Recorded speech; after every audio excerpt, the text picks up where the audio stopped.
ನನ್ನ ಹೆಸರು ತಾರಾನಾಥ್ ಅಂತೇಳಿ. ಬೇಲೂರಿಗೆ ನಿಮಗೆ ಸ್ವಾಗತ. ಹಳೆಬೀಡು ನೋಡಿದ್ರಾ? ನೋಡಿದ್ವಿ ಸರ್. ಒಳ್ಳೆದಾಯಿತು. ಹಳೆಬೀಡಲ್ಲಿ ಶಿವನ ದೇವಸ್ಥಾನ ನೋಡಿದ್ರೆ ಮೊದಲಿನ ವಿಷ್ಣು ದೇವಸ್ಥಾನ, ಇದಕ್ಕೆ ಚೆನ್ನಕೇಶವ ಅಂತ ಕರೀತಾರೆ. ಇದು ಚೆನ್ನ ಅಂದರೆ ಸುಂದರವಾದವನು, ಕೇಶವನ ಹೆಸರು ಚೆನ್ನಕೇಶವ. ಒಳಗಿರೋ ವಿಗ್ರಹ ಇಲ್ಲಿ ಪುರುಷ ವಿಗ್ರಹ, ಆದರೂ ಅಲಂಕಾರ ಮಾಡಬೇಕಾದ್ರೆ ಹೆಣ್ಣಿನ ಥರ ಮಾಡ್ತಾರೆ. ಕಾರಣ ಯಾಕೆ ಅಂದರೆ ಪುರಾಣದಲ್ಲಿ ವಿಷ್ಣು ಭಸ್ಮಾಸುರಕ್ಕೆ ಸಂಹಾರ ಮಾಡಿದ್ದಾರೆ. ಸಂಹಾರ ಆಗ್ಬೇಕಾದ್ರೆ ಮೋಹಿನವರು ತಗೊಂಡಿಲ್ಲ, ಆ ಕಾರಣದ ಹೆಣ್ಣಿನ ಥರ ಮಾಡ್ತಾರೆ. ಬೊಬ್ಬಟ್ಟು ಹಾಕ್ತಾರೆ, ಓಲೆ ಹಾಕ್ತಾರೆ, ಸೀರೆ ಅಲಂಕಾರ ಮಾಡ್ತಾರೆ. ಒಳ ತೋರಿಸ್ತೀನಿ ಗೊತ್ತಾಗ್ತದೆ. ಸೊ ದೇವಸ್ಥಾನ ಕಟ್ಟಿ 907 ವರ್ಷ ಆಗಿದೆ. ಇದನ್ನು ಕಟ್ಟೋದಕ್ಕೆ ಅವರು ತೆಗೆದುಕೊಂಡಂಥ ಅವಧಿ 103 ವರ್ಷ. 103 ವರ್ಷ ಕೆಲಸ ಮಾಡಿದರೆ ವಿಷ್ಣುವರ್ಧನ ಇದರ ಮಹಾರಾಜ ಇದನ್ನು ಪ್ರಾರಂಭ ಮಾಡ್ತಾನೆ 1117ರಲ್ಲಿ. ಇದು ಮುಕ್ತಾಯವಾಗೋದು ಮೊಮ್ಮಗ ವೀರಬಲ್ಲಾಳನ ಕಾಲಕ್ಕೆ ಮುಕ್ತಾಯವಾಗುತ್ತೆ 1220ರಲ್ಲಿ. ಅಂದರೆ ಅಪ್ಪ, ಮಗ, ಮೊಮ್ಮಗ 3 ತಲೆಮಾರಿ ಕೆಲಸ ಮಾಡ್ತಾರೆ. ವಿಷ್ಣುವರ್ಧನ ಚೋಳರನ್ನ ಸೋಲಿಸಿ ತಲಕಾಡದ ಗೆಲ್ತಾನೆ. ಗೆದ್ದ ನೆನಪಿಗೋಸ್ಕರವಾಗಿ ಈ ವಿಗ್ರಹ ಸ್ಥಾಪನೆ ಮಾಡೋದು. ಇದರ ಮೂಲ ಹೆಸರು ವಿಜಯನಾರಾಯಣ ಅಂತ, ಜನಕರಿಯರು ಚೆನ್ನಕೇಶವ ಅಂತ. ಈ ಕಲ್ಲು ಬಳಪದ ಕಲ್ಲು, ಭಾಳ ಮೆತ್ತಗಿರುತ್ತೆ ಕಲ್ಲು. ನಂತರ ಕಾಲ ಕೂಡ ಗಟ್ಟಿ ಆಗ್ತದೆ. ಇವ್ರ ಕಾಲಮಾನ, ಹೊಯ್ಸಳರ ಕಾಲಮಾನ 10ರಿಂದ 14 ಶತಮಾನ, ಸುಮಾರು 330 ವರ್ಷ ರಾಜ್ಯ ಮಾಡಿದರೆ ನಮ್ಮ ಕರ್ನಾಟಕದಲ್ಲಿ ಹೊಯ್ಸಳರು. ಆ ಸಂದರ್ಭ ಇವರು 92 ದೇವಸ್ಥಾನ ಕಟ್ತಾರೆ. ಅದರಲ್ಲಿ ಮುಖ್ಯ ದೇವಸ್ಥಾನ ಅಂದರೆ ಬೇಲೂರು, ಹಳೆಬೀಡು, ಸೋಮನಾಥಪುರ, ಮೈಸೂರು, ಸೋಮನಾಥಪುರ ಮೈಸೂರು ಅಂತ ಬರ್ತದೆ. 3 ದೇವಸ್ಥಾನ ನೋಡ್ತಕ್ಕಂಥದ್ದು. ಅದು ಬೇಲೂರು ಭಾಳ ಫೇಮಸ್ಸು. ಶಿಲಾಬಾಲಿಕೆಯರು ಇವೆಲ್ಲ ಕೇಳಿದಿರ, ಬೇಲೂರ ಶಿಲಾಬಾಲಿಕೆಯರು. ಬೇಲೂರು ಬಿಟ್ಟರೆ ರಾಜ್ಯ ರಾಷ್ಟ್ರ ಎಲ್ಲೂ ಕೂಡ ಇಲ್ಲ. ಹಳೆಬೀಡು ನೋಡಿದ್ರಲ್ಲ, ಅಲ್ಲಿ ಕತೆ ಜಾಸ್ತಿ, ಅವತಾರಗಳು, ವಿಷ್ಣು ಅವತಾರ, ಶಿವನ ಅವತಾರ, ಹಳೆಬೀಡು. ಆದರೆ ಹಳೆಬೀಡು ಹೊಯ್ಸಳರಿಗೆ ರಾಜಧಾನಿ ಆಗಿರುತ್ತೆ. ಆ ರಾಜಧಾನಿ 2 ಬಾರಿ ಮಲ್ಲಿಕ ಅವರ ದಾಳಿಗೆ ಸಿಕ್ಕಿ ಆ ಊರು ಅರಮನೆ ಹಾಳಾಗುತ್ತೆ. ಅಂದರೆ ಹಾಳಾದ ಬೀಡನ್ನು ಹಳೆಬೀಡು ಅಂತ ಕರೀತಾರೆ. ಅದಕ್ಕೆ ಮೊದಲು ದ್ವಾರ ಸಮುದ್ರ ಅಂತ ಕರೀತಾರೆ. ಆದರೆ ಅವತ್ತಿನ ಜನ ಇಲ್ಲೇನು ಮಾಡ್ತಾರೆ ಅಂದರೆ ದೇವಸ್ಥಾನ ಫುಲ್ ಮರಳಲ್ಲಿ ಮುಚ್ಚಿದ್ರು ಅಂತ ಹೇಳ್ತಾರೆ. ಬರ್ತಾರೆ, ನೋಡ್ತಾರೆ, ಇದನ್ನು ಮರಳು ಗುಡ್ಡೆ ಬಿಟ್ಟು ಹೊರಟೋಗ್ತಾರೆ. ಅಂತರ ಮರಳು ತೆಗೆದಾಗ 50 ವರ್ಷಕ್ಕೊಂದು ವರ್ಷ ಮರಳು ತೆಗೆದು ರಕ್ಷಣೆ ನೋಡಿ, ಇದೆಲ್ಲ ಗ್ಯಾಪ್ ಗ್ಯಾಪ್ ನೋಡಿ, ಇದೆಲ್ಲ ಸಣ್ಣ ಸಣ್ಣ ವಿಗ್ರಹ ಕಳ್ತಾರೆ. ಹಳೆಬೀಡು ದೊಡ್ಡ ದೊಡ್ಡ ಕಳ್ತನ ಆಗಿದೆ, ಸಣ್ಣ ಸಣ್ಣ ಕಳ್ತನ ಆಗಿದೆ. ನೋಡಿ, ಇವರೇ ಬೇಲೂರು ಶಿಲಾಬಾಲಿಕೆ. ಒಟ್ಟು 42 ಜನ ಇದ್ದಾರೆ ಶಿಲಾಬಾಲಿಕೆಯರು. ಒಳಗೆ 4, 2, 38, 42ರಲ್ಲಿ 3 ಪುರುಷ ವಿಗ್ರಹ ಬರ್ತದೆ. ಬನ್ನಿ ಇಲ್ಲಿ ನೋಡಿ, ಇದು ನೋಡಿ ಕೊಳ್ಳಲು ನುಡಿಸ್ತಾಳೆ, ಆದರೆ ಕೈಲಿ ಕೊಳ್ಳಲು ಇಲ್ಲ. ಅದು ಜಸ್ಟ್ ಆ್ಯಕ್ಷನ್ ಮಾತ್ರ. ಯಾಕೆಂದರೆ ಭರತನಾಟ್ಯ ಮಾಡೋ ಕೈಂದ್ರೆ ವಸ್ತುಗಳಿರೋದು, ಅವರು ಭಾವಭಾವಕ್ಕೆ ಮಕ್ಕಳು ಭರತನಾಟ್ಯ ಅಂತೇಳಿ. ಆ ಕೈ ಬೆರಳನ್ನು ಎಷ್ಟು ಚೆನ್ನಾಗಿ ಎತ್ತ ನೋಡಿ, ಕೈ ಬೆರಳು, ಕೈಗೆ ಹಾಕಿರೋ ಹುಂಗುರ, ಕಿವಿರಿಂಗು, ಬೆಂಡು, ಓಲೆ, ತಲೆಯ ತೂರ್ಗು, ನವಿಲ ಬಾಲ ಬಂದರೆ ಆ ಟೈಪ್ ತಲೆದು ಹೇರ್ ಸ್ಟೈಲ್ಸ್ ಮಾಡ್ತಾರೆ. ಕೆಲವು ಹೇರ್ ಸ್ಟೈಲ್ ಬರ್ತಿರಲ್ಲ, ಹೇರ್ ಸ್ಟೈಲು, ಹೇರ್ ಹಾಕೋದು ಸಾಧನ ಕಟ್ ಅಂತ ಹೇಳ್ತೀವಿ. ಹಿಂದಿ ಫಿಲ್ ಹಾಕಿರೋ ಸಾಧನ ಕಟಿಂಗ್ ಮಾಡ್ಕೊಳ್ತಾರೆ. ಕಟಿಂಗ್ ಅವಳು ಹೆಸರು ಸಾಧನ ನೋಡಿ, ಇಲ್ಲಿ ಕಾಣೋಡಿ, ಇಲ್ಲಿ ಕಾಣ್ತಲ್ಲ, ಎಲ್ಲ ಮುಂದೆ ವಾಚ್ ಮಾಡ್ತಲ್ಲ, ಸಾಧನ ಕಟ್ಟಿದೆ ನೋಡಿ. ಇಲ್ಲಿ ಬಾಬ್ ಕಟ್ಟು, ಬೇಬಿ ಕಟಿಂಗು, ಫ್ರೆಂಚ್ ಕಟಿಂಗು, ಆ ಕಡೆ ಮೂಲೆ ಕಟ್ಟಿದೆ ಪಾನಿ ಟೈಲ್ ನೋಡಿ. ಇಲ್ಲಿ ನೋಡಿ, ಪಾನಿ ಟೈಲು, ಹೇರ್ ಪಿನ್ ಬರ್ತಲ್ಲ, ಹೇರ್ ಪಿನ್ ನೋಡಿ. ದೇವತೆಗಳು ರಾಕ್ಷಸ ಸಮುದ್ರ ಮಂಥನ ಮಾಡ್ತಾರೆ ನೋಡಿ. ವಾಸುಕಿ ಸ್ವಲ್ಪ ಹಗ್ಗ ಮಾಡಿಕೊಂಡು ನಂತರ ಕಡ್ಗೋಲ್ ಮಾಡಿಕೊಂಡು ಸಮುದ್ರ ಮಂಥನ ಮಾಡ್ತಕ್ಕಂಥ. ಈಗೆಲ್ಲ ಮದುವೆದ ನಂತರ ಕಾಲುಂಗುರ ಹಾಕೋದು ನೋಡಿ. ಕೆಲವೆಡೆ ಪುಟ್ಟದಾಸಿ ಕಾಲು ತೊಡಸ್ತಾರೆ. ಕೈ ಕೊಡ್ಬೇಕಾದ್ರೆ ಕೈ ಬಗ್ಸಿದಾಗ ಬಳೆ ಕೆಳಗೆ ಬರುತ್ತೆ ನೋಡಿ. ಒಂದೇ ಕಾಲು ನಿಂತ್ಕೊಂಡಾಗ ಎಲ್ಲಿ ಬಿದ್ದೋಗ್ತಾಳೋ ಸಪೋರ್ಟ್ಗೆ ಒಂದು ಬಳ್ಳಿ ಕೊಡ್ತಾರೆ. ಪ್ರತಿಯೊಂದೂ ಕೂಡ ಶಿಲ್ಪಿಯಲ್ಲಿ ಅಬ್ಸರ್ವ್ ಮಾಡಿ ಕೆತ್ತಾರೆ. ಇವೆಲ್ಲ ಬಳಪದ ಕಲ್ಲೆ. ಆದರೆ ಈ ಗೋಪುರ ಗಟ್ಟಿ ಕಲ್ಲು, ಗ್ರಾನೈಟ್. ಅಂದರೆ ಕೊನೆ ಕಟ್ಟಿಸ್ತಾರೆ. ವಿಜಯನಗರ ಅರಸರು ಕಾಲದಲ್ಲಿ 16ನೇ ಶತಮಾನದಲ್ಲಿ ಕಲ್ಲು ವಿತರಣೆ. ಅರ್ಧ ಗಟ್ಟಿ ಕಲ್ಲು, ಅರ್ಧ ಇಟ್ಕೆ ಗಾರ್. ನಾವೆಲ್ಲ ಹೇಳ್ತೀವಲ್ಲ ಗೋಪುರ. ಗೋ ಅಂದರೆ ಹಸು, ಬೇರೆ ಕೊಂಬ ಟೈಪ್ ಇದೆ ನೋಡಿ. ಪುರ ಅಂದರೆ ಒಂದು ಊರು, ಒಂದು ಸ್ಥಳ ಅಂತ ಗೋಪುರ ಅಂತ ಕರೀತಾರೆ. ಅದು ಗೋಪುರ. ನಾವು ಗೋಪುರದ ಒಳಗಡೆ ಬಂದಾಗ ಯಾವುದೇ ಒಂದು ದೇವಸ್ಥಾನ ಮುಂಬಾಡಿದ ಕಂಬ ಬರುತ್ತೆ. ಈ ಕಂಬಕ್ಕೆ ಧ್ವಜಸ್ತಂಭ, 2 ಕಂಬ ಅಂತ ಕರೀತಾರೆ. ಈ ಥರ ಕಂಬ ಯಾವ ದೇವಸ್ಥಾನ ಮುಂಬಾಗಿರುತ್ತೆ, ದೇವಸ್ಥಾನ ಸಂಪೂರ್ಣ ಆಗಿರುತ್ತೆ, ಪೂಜೆ ಆಗುತ್ತೆ, ಜಾತ್ರೆ ಆಗುತ್ತೆ, ಉತ್ಸವ ಆಗುತ್ತೆ. ನಾವು ಒಳಗೆ ಎಂಟ್ರೆ ಕಂಬನೇ ಕಾಣಲಿಲ್ಲ ಅಂದರೆ ದೇವಸ್ಥಾನ ಪೂರ್ಣ ಆಗಿಲ್ಲ. ಇಲ್ಲಿ ಪೂಜೆಗಳಿಲ್ಲ. ಹಳೆಬಿಟ್ಟು ನೋಡಿದಲ್ಲ, ಕಂಬ ಕಾಣಲಿಲ್ಲ, ಪೂಜೆ ಇಲ್ಲ. ಲಕ್ಕಳದಲ್ಲಿ ಲೋಕಲ್ ಜನ ಇದ್ದರೆ ಚೆನ್ನಾಗಿದೆ ಪೂಜೆ ಮಾಡ್ತಾರೆ. ಜ್ಞಾನದ ಪ್ರಕಾರ ಆಗಲ್ಲ. ಡಮೂರ್ಗ ಒಡೆದು ಚರ್ಮ ಸವಿತಿ ನೋಡಿ. ಮೇಲೆ ನೋಡಿ ಒಡೆದು ಸವಿತಲ್ಲ, ಇಲ್ಲಿ ಸವಿತ ತೋರಿಸ್ತಾರೆ. ಅದು ಜನ ಕೈ ಕಟ್ಬಿಟ್ಟು ನಾವು ಹೊಡೆದು ಹಾಳು ಮಾಡಿದ್ರೆ, ರಕ್ಷಣೆ ಹೊಡೆದು ಹಾಳು ಮಾಡಿದ್ರೆ ಮೇಲೆ ನೋಡಿ ಖಂಡಿತ ಡಮೂರ್ಗ ಹೊಡೆದು ಸವಿತಲ್ಲ, ಸವಿತ ತೋರಿಸ್ತಾರೆ. ಜನ ಕೈ ಕಟ್ಬಿಟ್ಟು ಹಾಳು ಮಾಡ್ತಾರೆ. ಗಾನ ಮಂಜಿರ ಅಂತ ನೋಡಿ, ತಾಳ ಆಗ್ತಾ ಹಾಡ್ತಾರೆ. ಮುಖದಲ್ಲಿ ನಗುಂಕು ಬರುತ್ತೆ, ಸ್ಮೈಲ್ ಇರ್ತೇವೆ, ನಗು ಮುಖ, ಮಂದಹಾಸ ಅಂತ ಇರ್ತಾರೆ.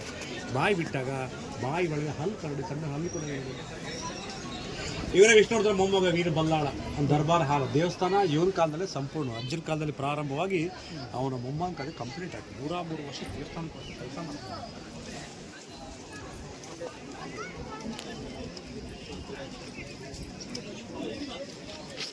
ಇದು ರಾಜ ಲಾಂಛನ, ಇದು ಸಾಳಾನ ವ್ಯಕ್ತಿ, ಅವನೇ ಮೂಲ ಪುರುಷ. ಕತೆ ಗೊತ್ತಲ್ಲೋ ನಿಮಗೆ? ಪೈಸಾಳ ಅಂತ ಕತೆ ಗೊತ್ತಾ? ವಯಸ್ಸೋದ ಕತೆ ಗೊತ್ತಾ? ಗೊತ್ತಿಲ್ಲ. ಹೇಳ್ತೀನಿ. ಅದೇನಾಗಿತ್ತು ಇವತ್ತಿನಾಗೆ ಸ್ಕೂಲ್ಗಳು ಕಾಲೇಜ್ ಇರಲಿಲ್ಲ. ಅವತ್ತಿನ ಕಾಲದಲ್ಲಿ ಗುರುಕುಲ ಕಾಡಿನ ಮಧ್ಯೆ. ಅಂದರೆ ಗುರುಗಳು ಏನು ಮಾಡ್ತಾರೆ ಅಂದರೆ ಈ ಮಕ್ಕಳ ಮುಂದೆ ಕೂಡ ಪಾಠ ಮಾಡೋ ಸ್ಥಳದ ಇದ್ದಕ್ಕಿದ್ದಂಗೆ ಒಂದು ಹುಲಿ ಬರುತ್ತೆ. ನೋಡಿ, ಕೆಲವರು ಎದುರುಕೊಂಡು ಓಡಿ ಹೋಗ್ತಾರೆ. ಆಗ ಅವನೊಬ್ಬ ಧೈರ್ಯ ಕೂತ್ಕೊಂಡಿರ್ತಾರೆ. ಅವನಿಗೆ ಸಾಳ ಅಂತ, SALA ಸಾಳ ಅಂತ. ಗುರುಗಳು ಅವನಿಗೆ ಆಜ್ಞೆ ಮಾಡ್ತಾರೆ, ಹಳೆಗನ್ನಡದಲ್ಲಿ ಒಡಿ ಕೊಂದು ಸಾಯಿಸು. ಅವನೇ ಮಾಡ್ತಾರೆ ವೀರಾವೇಶದಿಂದ ಹುಲ್ಲು ಹೊಡೆದು ಸಾಯಿಸ್ತಾನೆ. ಗುರುಗಳು ಪ್ರಾಂತಕ್ಕೆ ಮುಖ್ಯ ಸಾಮ್ರಾಜ್ಯ ಬೆಳೆದಾಗ ರಾಜ ಲಾಂಛನ ಮಾಡ್ಕೊಂಡಿರ್ತೀವಿ. ಆ ಕಡೆ ಈ ಕಡೆ 2 ಕಡೆ ಇದೆ, ಅಂದರೆ ರಾಜ ಲಾಂಛನ. ಇದು ಭರತನಾಟ್ಯದಲ್ಲಿ ಫೈನಲ್ ಡ್ಯಾನ್ಸ್, ತಿಲ್ಲ ಅಂತ ಕರೀತಾರೆ. ಅಂದರೆ ಡ್ಯಾನ್ಸ್ ಮಾಡಿ ಸುಸ್ತಾಗಿರ್ತಾರೆ. ಮುಖ ನೋಡಿ, ಸುಸ್ತಾರು ಕಾಣುತ್ತೆ ನೋಡಿ. ಉದ್ದವಾದ ಕೈ ಕೂಡ ಇದೆ. ಮ್ಯೂಸಿಕ್ ಮಾಡ್ತಾರೆ. ಪೀಠಕ್ಕೆ ಕಾಲಿಗೆ ಯಾಕೆ ಎತ್ತರ ಮಾಡ್ತಾರೆ. ಮೇಲೆ ನೋಡಿ, ಇದು ಮಕರ ತೋರಣ. ಒಂದೇ ಕಲ್ ನೋಡಿ, ಇಲ್ಲಿಂದ ಅಲ್ಲಿವರೆಗೂ 9 ಅಡಿ ಉದ್ದ, 3 ಅಡಿ ಅಗಲ. ಮಧ್ಯೆ ಗರುಡ ನೋಡಿ, ಗರುಡ. ಈ ಗರುಡ ಮೇಲೆ ನರಸಿಂಹ ಅವತಾರ. ನರಸಿಂಹನ 2 ಕೈ ಪಕ್ಕ ಬಳ್ಳಿಗಳು, ಈ ಕಡೆ 5 ಆ ಕಡೆ 5. ಅದರ ಒಳಗಡೆ ವಿಷ್ಣುವಿನ 10 ಅವತಾರ ಇದೆ. ದಶಾವತಾರ 10 ಅವತಾರ ಇದೆ. ಮೊದಲು ನಿಮಗೆ ಮೀನು ಮತ್ಸ್ಯ ನೋಡಿ, ಮತ್ಸ್ಯ, ಕೂರ್ಮ, ವರಾಹ, ನರಸಿಂಹ, ವಾಮನ.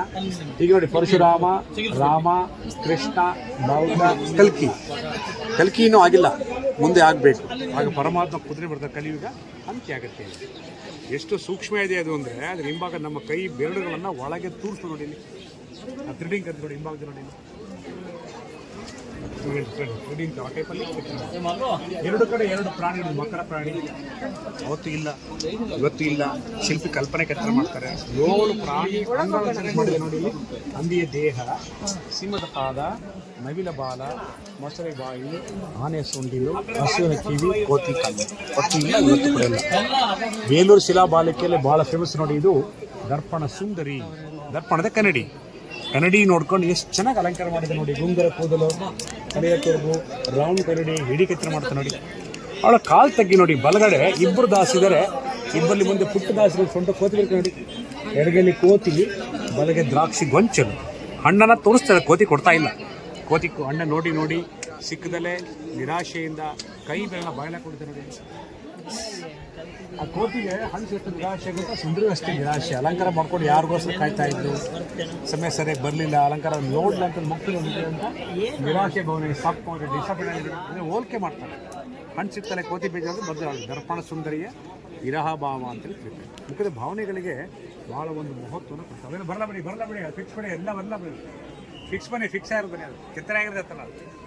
ಈ ಥರ ಚಿಕ್ಕ ಗುಡಿಗಳಿಗೆ 9 ಗುಡಿಗಳು, ಎಲ್ಲ ಗುಡಿ ವಿಷ್ಣು ವಿಗ್ರಹಗಳಿದೆ. ಶ್ರೀಧರ, ಪುರುಷೋತ್ತಮ, ವಸುದೇವ, ಮಧುಸೂದನ ಅಂತ ಶ್ರೀಧರ ಮೂರ್ತಿ ಇದೆ. ಹಿಂದೆ ಹೋಗ್ಬೇಡಿ, ಕಡೆ ಸುಮಾರು ಜನ ಹೋಗ್ತಾ ಇದ್ದಾರೆ, ಸುಮಾರು ಬಿದ್ದೋಗ್ಬಿಟ್ಟಿದ್ದಾರೆ. ಆದಷ್ಟು ಮುಂದೆ